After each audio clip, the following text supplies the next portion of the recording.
So Manchester United lost on the first opening day of the Premier League to Arsenal by 1 goal to 0.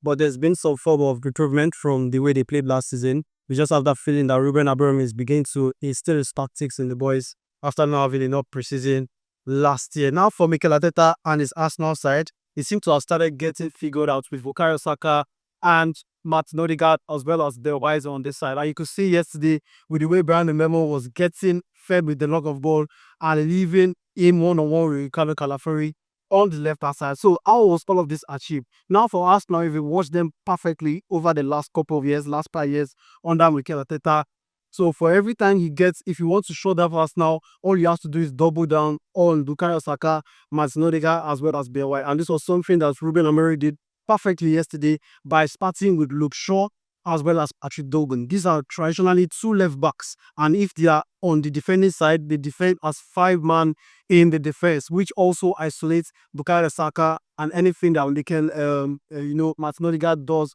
on this side. For overlapping of all of this side, they try to win the ball on this end, knowing that Martinelli doesn't do anything on this side.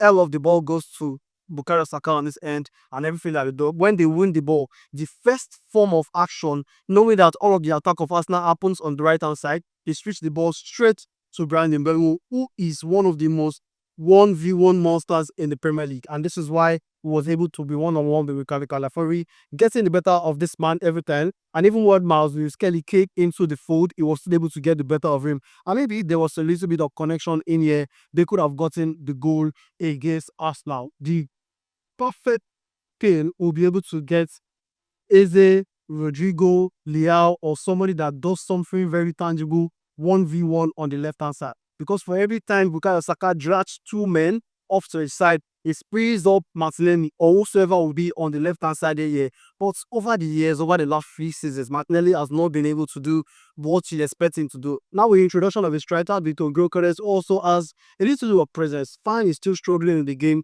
but eventually he's going to get a bit of, attention. A traditional line will always get attention. Now, if there are 2 men coming to Bukayo Saka, or let's say 2 men of Vitor Gyökeres, eventually he needs Martinelli or whoever is on the left-hand side one-on-one with the defender that's playing the right back. Now, what Arsenal needs to do to eventually start getting the goals is to be able to spread the goals across these 3 men: Bukayo Saka, Vitor Gyökeres as a number 9, and a little winger on the left-hand side. So if you have a different opinion with what Arteta needs to do to go forward and win the Premier League this season, let us know in the comments.